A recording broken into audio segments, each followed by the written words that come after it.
She has been unfaithful. The words hung in the air of the Duke of Blackwood's study, colder and heavier than the rain lashing against the tall, arched windows. Alistair Beaumont did not move. He stood before the hearth, one hand braced on the marble mantelpiece, staring into the listless flames. The fire offered no warmth, only a pale, flickering light that did little to dispel the oppressive gloom of the room, a gloom that had become the defining feature of his life. His sister, Eleanor, stood behind him, a black-clad vulture-smelling carrion. She had a talent for timing her pronouncements, for delivering devastating news with the quiet, sorrowful gravity of a saint. "Alistair, did you hear me?" she pressed, her voice a silken thread of feigned concern. "Genevieve, she has a lover." He turned slowly. His face, which might have been handsome had it ever known true joy, was a mask of aristocratic ennui. His eyes, a startlingly pale gray, were flat and empty.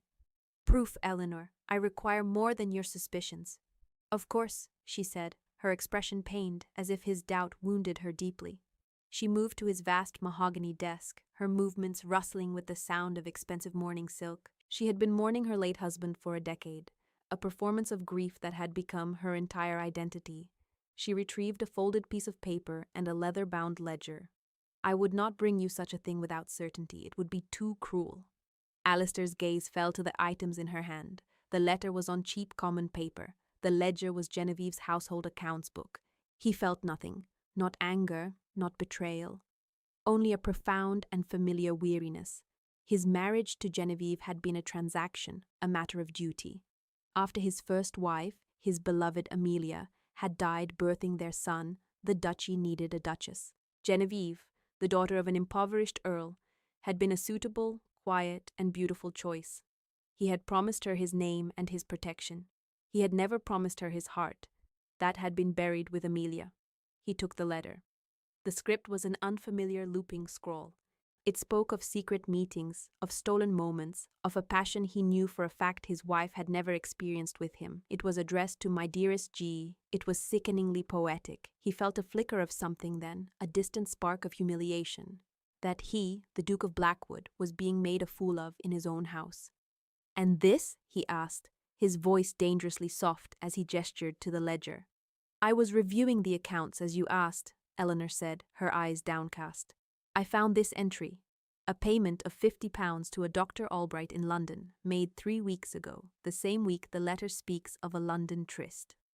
She opened the book, her finger tracing the neat, elegant script, Genevieve's script.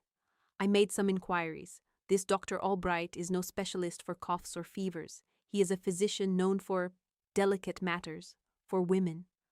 The implication was clear: an illicit pregnancy, a termination. The vague humiliation solidified into something harder, colder, ice flooding his veins. He had provided Genevieve with a life of unimaginable luxury. He had given her a title second only to royalty. In return, he had expected loyalty, discretion.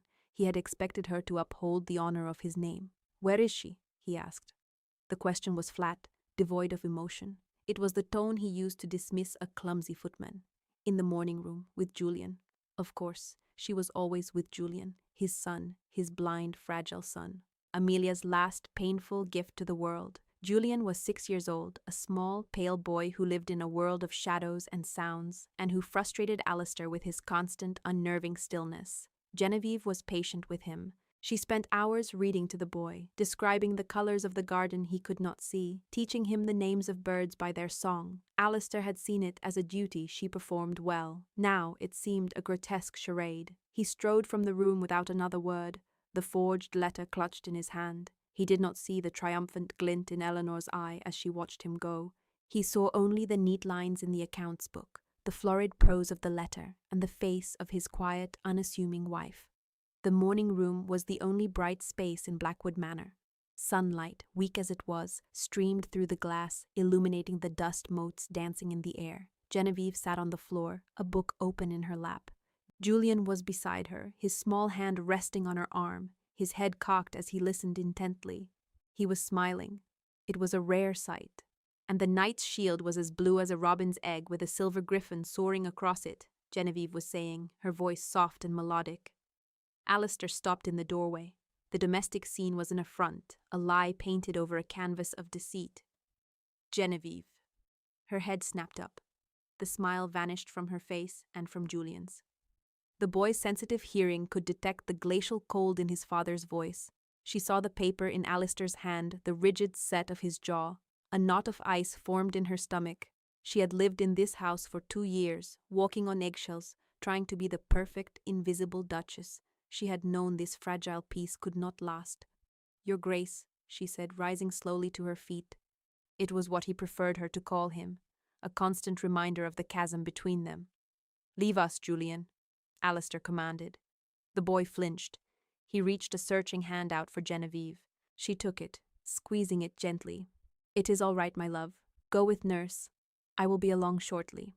She waited until the nurse had guided the boy from the room, his small, hesitant steps echoing in the sudden silence. Then she turned back to her husband.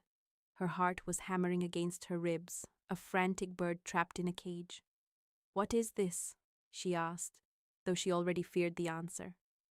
He did not speak. He simply held out the letter. She took it, her fingers trembling slightly. She read the first few lines, her brow furrowing in confusion. Then, as the meaning of the words sank in, a wave of nausea washed over her. Her face went pale. "I have never seen this before in my life," she whispered. The words were true, but they sounded weak, pathetic, even to her own ears. "Have you not?" Alistair's voice was laced with a dry, corrosive sarcasm. "And I suppose you have never met a Dr. Albright in London, a doctor for women with secrets to keep?" The blood drained from her face completely.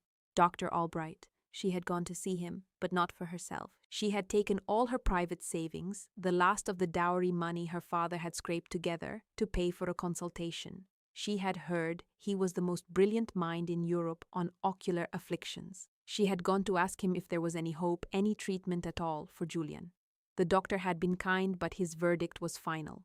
The damage to the optic nerves was congenital and absolute. There was nothing to be done. She had told no one. What was the point in raising a hope only to have it crushed? What was the point in telling a man who could barely stand to look at his own son that the boy's darkness was permanent? That was for Julian," she stammered, the words catching in her throat. "I went to ask about his eyes." Alistair let out a short, sharp laugh. It was a terrible sound, utterly devoid of humor.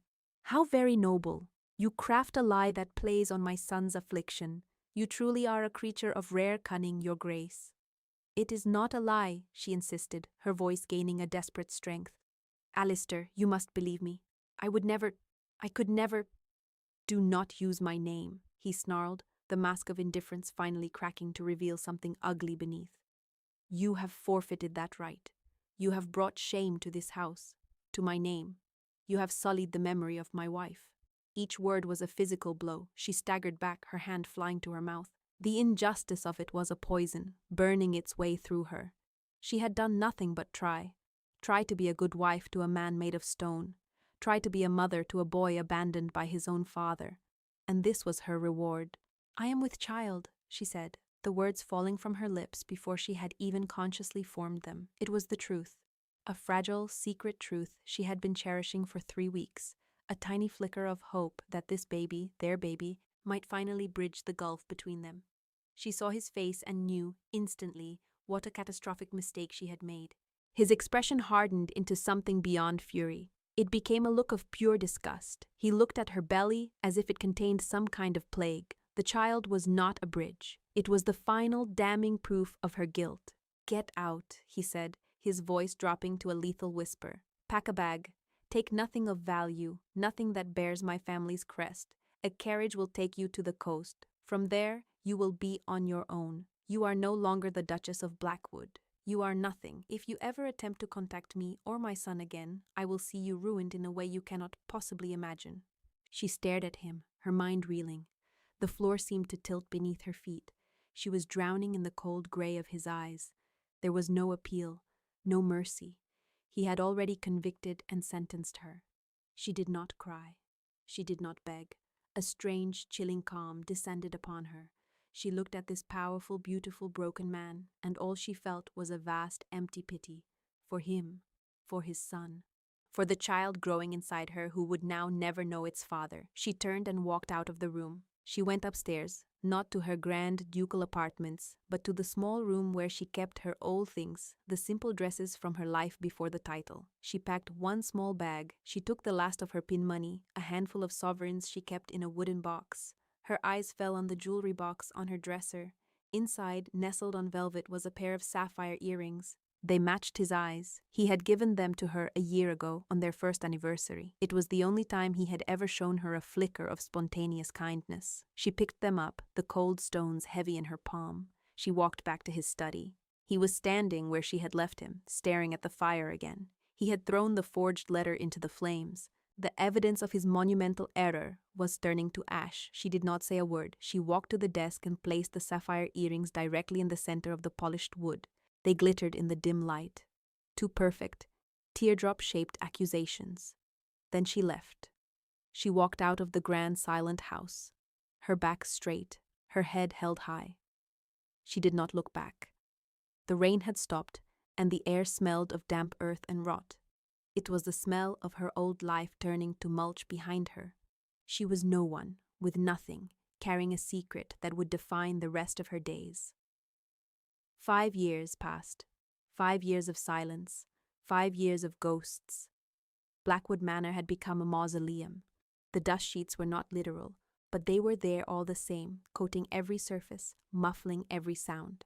Alistair, Duke of Blackwood, moved through the cavernous rooms like a spectre, his own presence a constant, aching reminder of his failure. The fury of that day had long since cooled, leaving behind a residue of gnawing, hollow regret. Eleanor had tried to fill the void Genevieve had left. She ran the house with an iron fist, her whispers of advice becoming commands. She managed his social calendar, his finances, his life, but her victory was as hollow as his. The closeness she had craved with her brother was a cold, transactional thing. He endured her presence, but he did not seek her company. The duchy was secure, his name was clear of scandal, but he was miserable. The emptiness of his life was most profound in the presence of his son. Julian was 11 now, tall for his age and preternaturally quiet. The bond Genevieve had so carefully nurtured had withered and died. Alistair tried in his own clumsy way. He hired the best tutors, bought the boy expensive gifts that required sight to be appreciated, and read to him from dry history tomes in a monotone that put them both to sleep. Julian was polite, distant, and utterly unreachable. He spent most of his time in his rooms or with his nurse, his small hands restlessly carving little figures from scraps of wood, his only connection to a world he could feel but not see. The turning point came on a Tuesday, a day of relentless grey drizzle, no different from 1,000 others. Alistair was in his study, staring at the same listless fire, when he came across the old accounts ledger. Eleanor had insisted on new books, but the old one had been kept. He opened it, his fingers tracing the elegant, familiar script. Genevieve's script. And there it was, the entry. Dr. Albright, £50. He had burned the letter, but the memory of its accusations was seared into his mind. He had never once questioned it, not really. He had wanted to believe it. It had been easier to believe in her betrayal than to confront the dead, empty thing his life had become.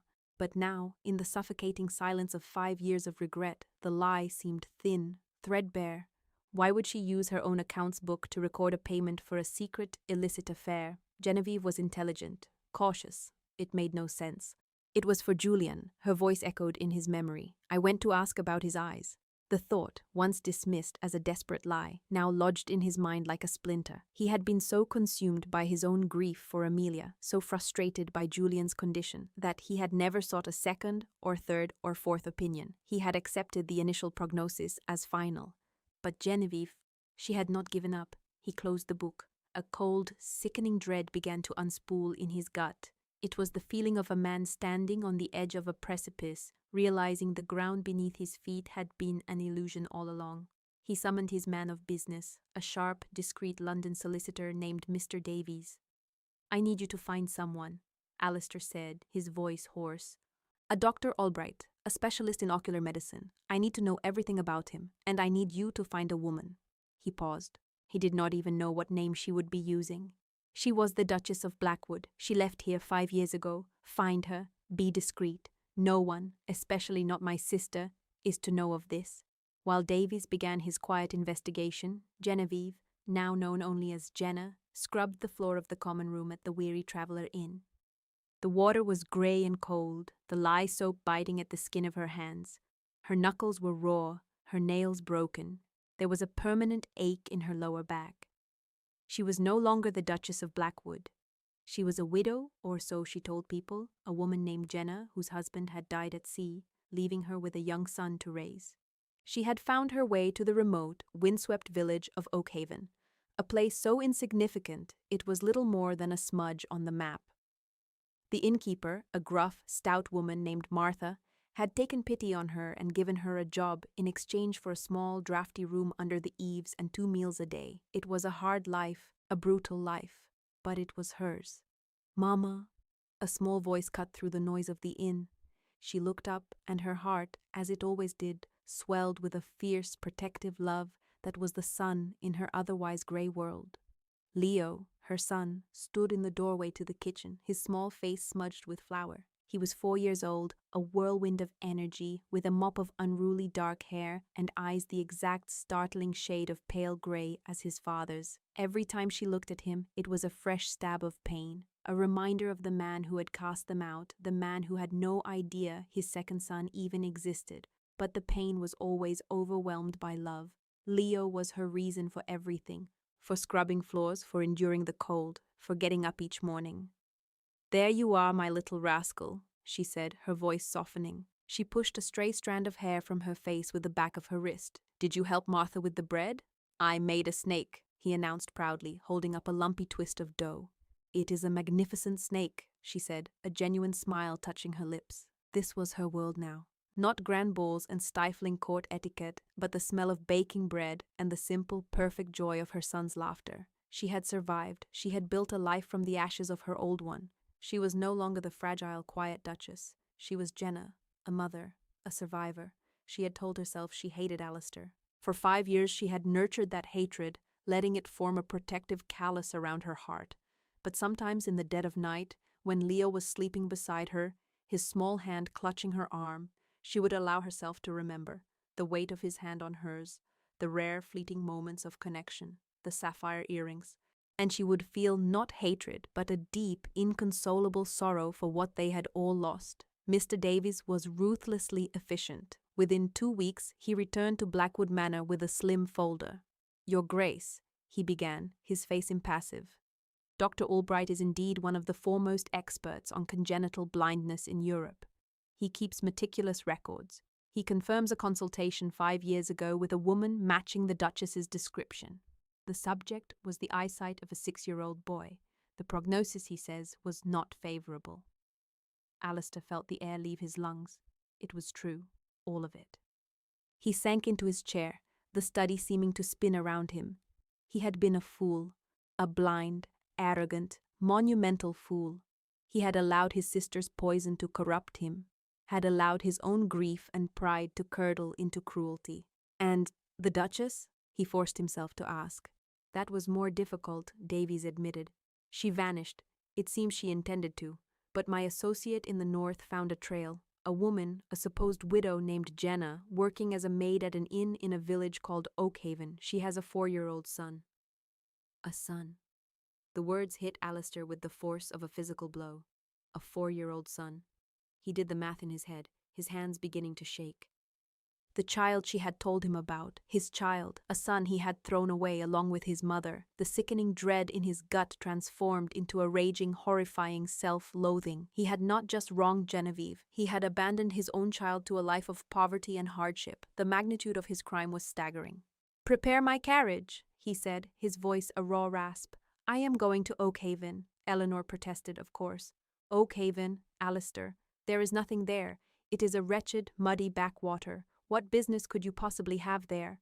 He turned on her, and for the first time in 5 years, she saw the Duke of Blackwood, not the grieving shell she had so carefully managed.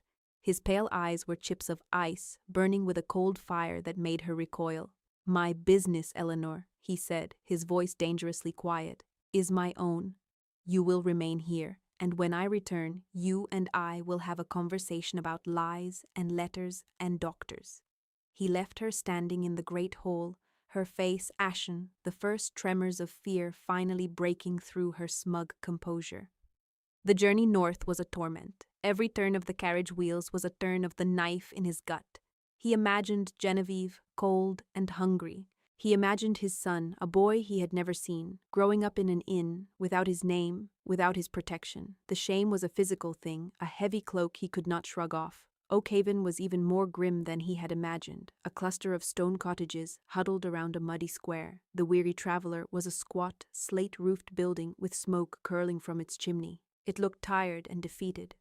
He left his ducal carriage at the edge of the village, not wanting to announce his arrival, and walked the rest of the way, the mud sucking at his expensive leather boots.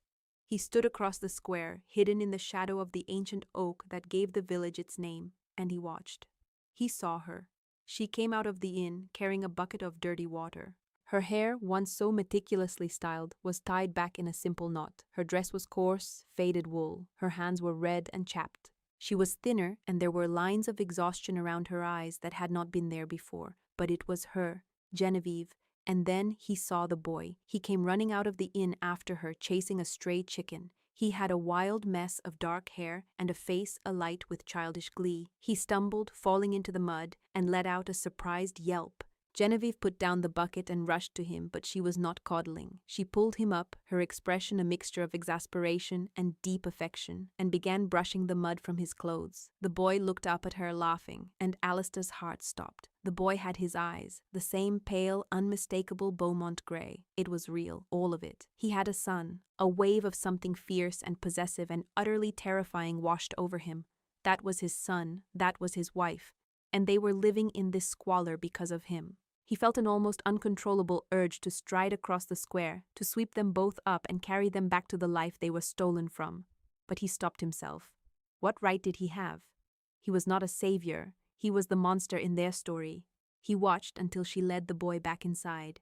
Then he turned and walked to the inn, his heart pounding a slow, heavy rhythm of dread and determination. He pushed open the heavy oak door. The common room was dim and smelled of stale ale and wood smoke. Genevieve was behind the bar, wiping it down with a rag. She looked up as he entered, her eyes skimming over him with the professional indifference of a servant. Then her eyes met his. The rag fell from her hand. All the color drained from her face. She stared at him as if he were an apparition, a ghost conjured from her worst nightmares. The duchess she had been was gone, but the fear in her eyes was ancient. It was the fear of a woman cornered by a man with the power to destroy her. "Jenna," Martha the innkeeper called from the kitchen. "Who is it?" Genevieve could not speak. Her throat was tight with panic. Alistair took a step forward. "Genevieve," he said, his voice rough with an emotion he could not name. Her face hardened. The fear was replaced by a cold, brittle anger. She bent and picked up the rag, her movements stiff. "You are mistaken, sir," she said, her voice low and tight. "My name is Jenna. Now, state your business or be on your way. We don't get many of your sort here." The formal dismissal, the coldness of it, was a more brutal slap than any curse. She was denying him, denying everything. "I know who you are," he said, keeping his voice down. "We need to talk." "We have nothing to talk about," she shot back. "You said everything that needed to be said 5 years ago. Now leave." "I will not," he said, his own resolve hardening. "Not until you have heard me." Just then, Leo came running from the kitchen, the dough snake now baked into a hard, brown lump. "Mama, look. Martha, let me." He stopped short when he saw the tall, imposing stranger standing before his mother. He stared, his grey eyes wide with curiosity. Alistair's gaze dropped to the boy. He could not breathe. It was like looking at a portrait of himself as a child, but with her spirit shining through. This was his son, his living, breathing son. Genevieve saw the look on Alistair's face. She saw his recognition. A primal, protective instinct surged through her. She moved swiftly, placing herself between Alistair and Leo. "Leo, go back to the kitchen," she ordered, her voice sharp with a fear that was entirely for her child. "But Mama, now." The boy, startled by her tone, scurried back into the kitchen without another word. Genevieve turned back to Alistair, her eyes blazing with a fury he had never seen before. "Get out," she hissed, the words trembling with rage. "You have no right to be here. You have no right to look at him. You gave up that right." "He has my eyes," Alistair whispered, the realization a fresh wound. "He has nothing of yours," she lied, the words tasting like ash in her mouth. "He is my son, mine. You have your heir, the one you care about. Leave us be." The mention of Julian was another twist of the knife. He had failed both his sons. the one he kept and the one he threw away. Genevieve, I was wrong, he said, the admission costing him more than he could ever have imagined. I was deceived. It was a lie. All of it. She laughed, a short, bitter, ugly sound. A lie? You call destroying my life a lie? You call casting out your pregnant wife into the streets a lie? It was not a lie, Your Grace. It was a choice. You chose to believe the worst of me. You chose to condemn me without a trial, without a shred of proof you were not eager to believe. So do not come here now, 5 years too late, and speak to me of lies. He had no answer for that. She was right. He had been a willing participant in his own deception. I am not leaving Oakhaven, he said, his voice quiet but resolute. I am not leaving until you have heard the truth, and I am not leaving my son. He turned and walked out of the inn, leaving her trembling with rage and fear. He found the innkeeper, Martha, in the yard. He pressed a sum of money into her hand that made her eyes go wide. I require a room, he said, for as long as it takes.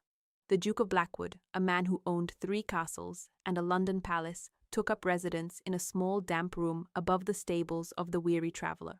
The bed was lumpy, the water for washing was cold, and the entire room smelled of horses and wet hay. It was a penance, and he knew it was not nearly enough. His presence in Oakhaven was a bomb dropped into a quiet pond. The villagers stared, whispered. A duke living at the inn? It was unheard of. Genevieve, or Jenna as they knew her, was the subject of endless speculation. She ignored it all, her face a stony mask. She performed her duties with a fierce, desperate focus, refusing to look at him, refusing to speak to him. Alistair did not press her. He gave her space. He spent his days watching. He saw the way she cared for Leo, her love for the boy a tangible force. He saw the exhaustion she tried so hard to hide. He saw the strength that held her together. And his admiration for her grew, tangled inextricably with his shame. He sent a message to Davies. Bring me the forger, and send for Dr. Klein from Vienna, the best specialist for pediatric neurology. Have him come to Blackwood Manor, for my son. It was time to be a father to Julian too. A week later, a carriage arrived, far less grand than Alistair's own. Mr. Davies stepped out, along with a pale, nervous-looking man in a threadbare coat. This was Mr. Finch, the forger Eleanor had hired. Alistair did not summon Genevieve. Instead, he waited until the evening, when the common room was full of local farmers and labourers. He walked in, Davies and the trembling forger behind him. He stood in the middle of the room, commanding silence with his mere presence. Genevieve was collecting empty tankards, and she froze, her back to him. 5 years ago, Alistair began, his voice clear and strong, carrying to every corner of the room. My wife, the Duchess of Blackwood, was accused of infidelity. The proof was a letter. He looked directly at Genevieve's rigid back. This man, Mr. Finch, is the man who wrote that letter. He did so at the request of my sister, Lady Eleanor Vance. A collective gasp went through the room. Finch, prodded by Davies, began to stammer out his confession. He described how Lady Eleanor had paid him, how she had dictated the words, how she had engineered the entire deception out of jealousy and spite. I was a fool, Alistair continued, his voice raw. I believed the lie because it was easier than facing the truth of my own failings. I sent my wife away. I did not know she was carrying my child. He turned his gaze fully on Genevieve. My son. The room was utterly silent. Every eye was on her. She slowly turned, her face pale, her eyes wide with shock. He was doing this here, publicly? He was clearing her name in front of these people who had known her only as a poor widow. I cannot undo the past, Alistair said, his voice thick with emotion. I cannot give you back the 5 years that were stolen, but I can give you back your name, and I can spend the rest of my life trying to earn your forgiveness. He looked from her to the stunned faces of the villagers. This woman is Genevieve Beaumont, the Duchess of Blackwood, and the boy, Leo, is my son and heir. The statement about Leo being an heir was a slight oversimplification of the law, as Julian was the firstborn. But in that moment, it was a declaration of intent, a promise. He had expected her to be angry at the public spectacle, but as he looked at her, he saw something else in her eyes. The hard, brittle anger was gone, replaced by a dawning, stunned confusion. The truth, laid bare for all to see, was a powerful thing. He did not approach her. He simply bowed his head, a gesture of profound humility, and left the room. The next day, another carriage arrived. This one was from Blackwood Manor. The door opened, and a nurse helped a pale, slender boy down the steps. It was Julian. He stood hesitantly, his head turning from side to side, trying to make sense of the unfamiliar sounds and smells. Alistair knelt beside him. "Julian," he said softly, "there is someone here I want you to meet." He led his son by the hand, not towards the inn, but towards the small, overgrown garden behind it. Genevieve was there, hanging laundry on a line. She stopped when she saw them, her heart catching in her throat. Alistair did not speak. He simply watched. Genevieve hesitated for only a moment. Then she walked towards the boy. She knelt down so she was at his eye level, though she knew he could not see her. "Hello, Julian," she said, her voice gentle. The boy stiffened. He knew that voice. It was a melody from a dream, a half-forgotten memory from a warmer, kinder time. "I know you," he whispered. "Yes," she said, a sad smile on her lips. "You do. My name is Jenna." She used the name he might have overheard, not wanting to confuse him.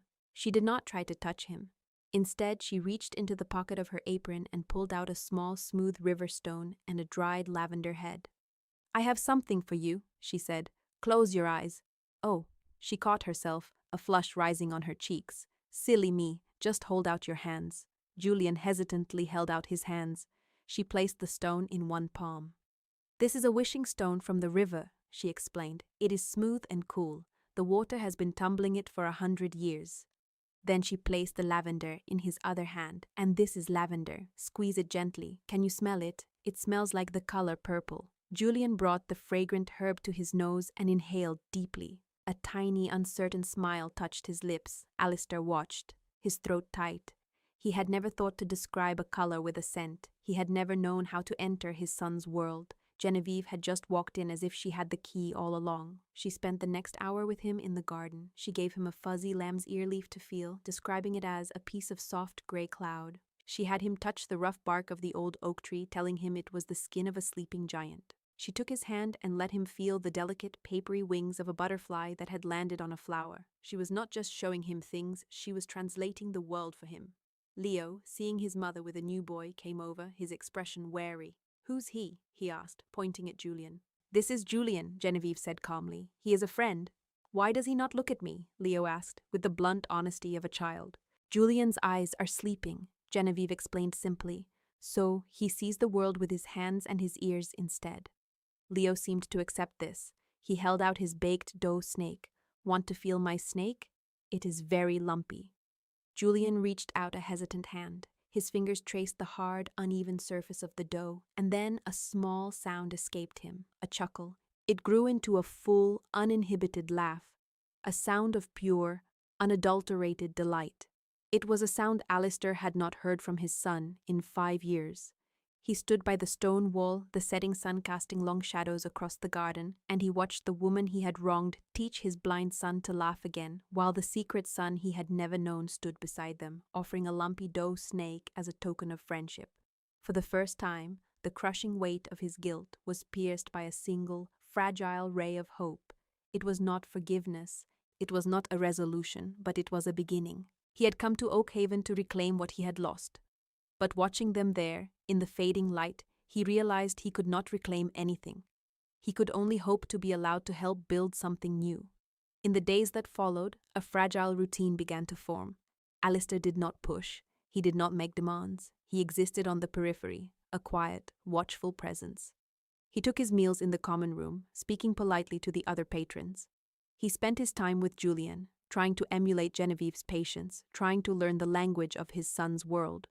One afternoon, he found Julian sitting on the floor of his small room, his hands working a piece of soft pine. "What are you making?" Alistair asked, sitting not on the room's only chair but on the floor a few feet away. Julian did not answer at first. His small knife moved with surprising deftness. "It is a bird," he said finally. "For Jenna. She told me what a robin looks like. She said its breast is the color of a warm fire, so I am making it for her." Alistair's heart ached. A gift for Genevieve. From the son she had tried to help, the son she had been accused of using.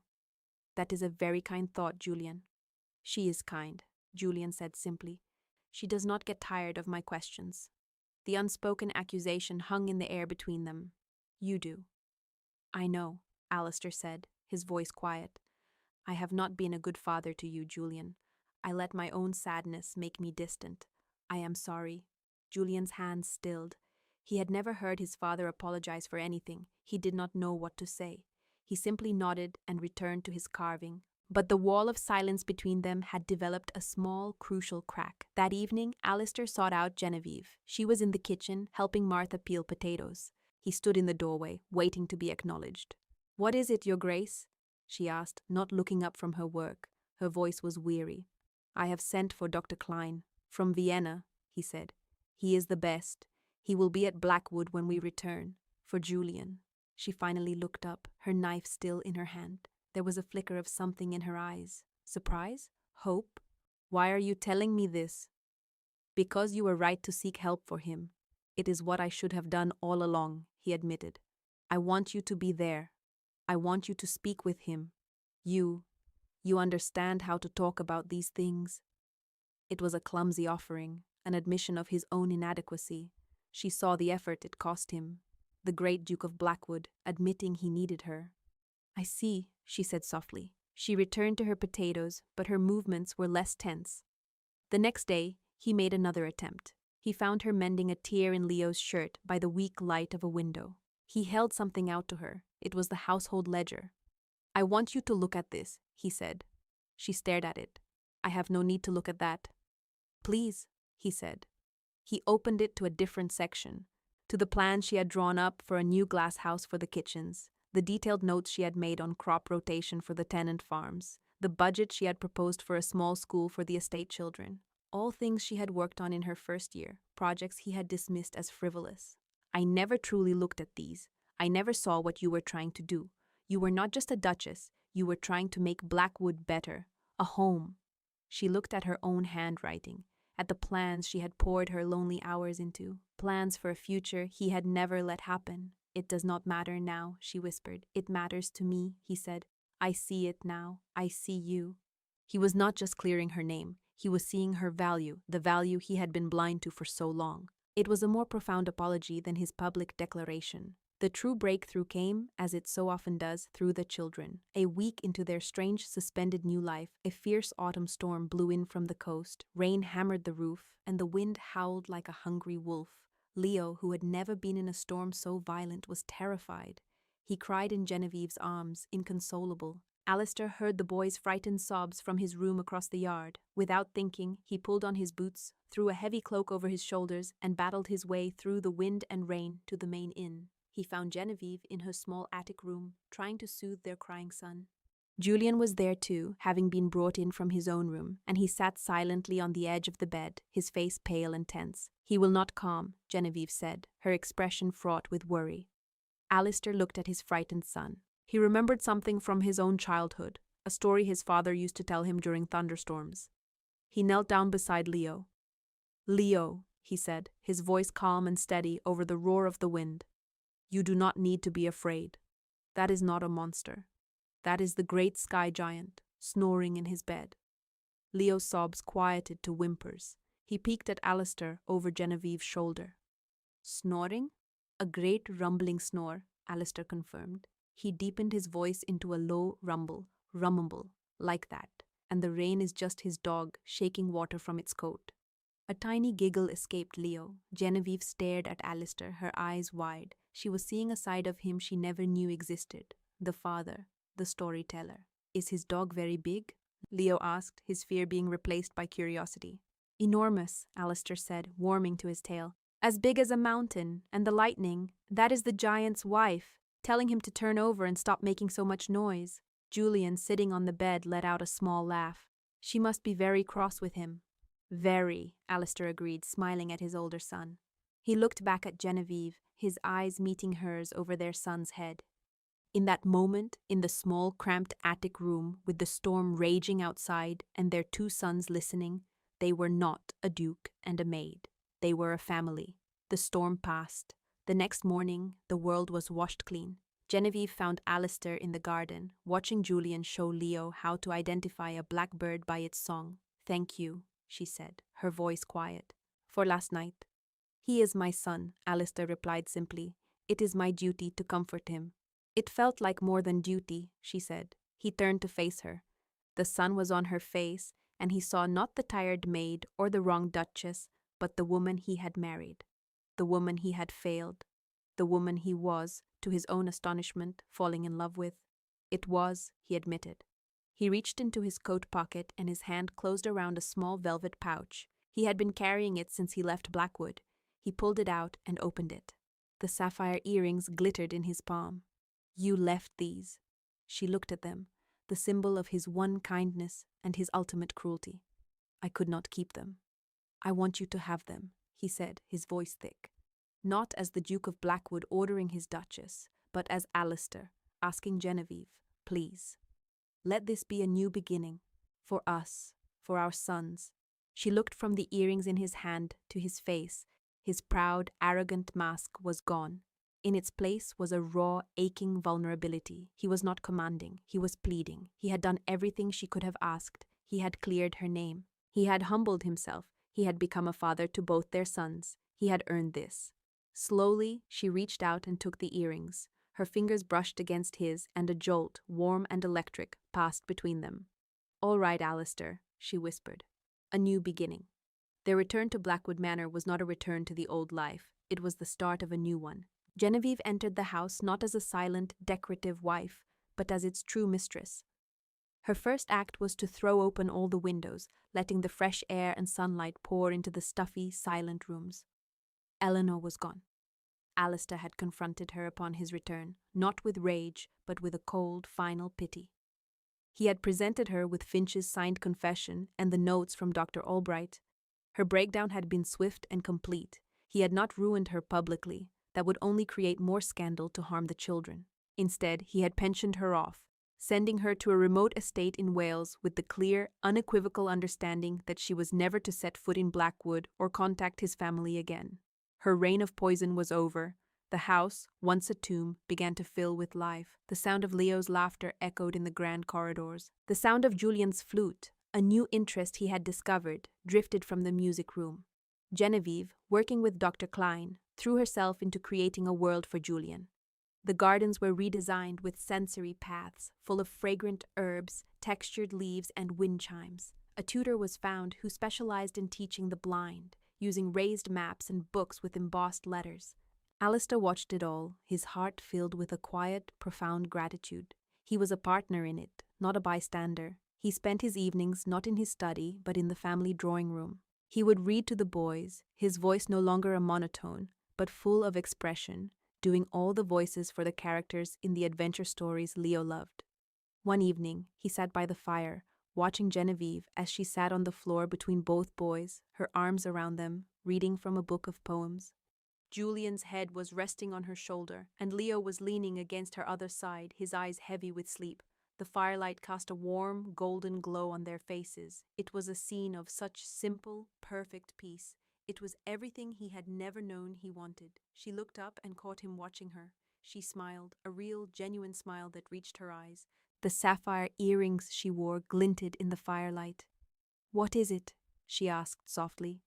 "Nothing," he said, his own smile answering hers. "Everything." He had spent 5 years in a gilded cage of his own making, blind to the truth, deaf to the needs of his own son. He had been given a second chance, a chance he knew he did not deserve, but would spend the rest of his life honoring. He had sought power and duty and the preservation of his name. But in the end, true grace was not found in a title. It was found here, in the quiet warmth of a room, with his family finally whole. He was no longer just the Duke of Blackwood, he was a husband, he was a father, and for the first time in his life he was home.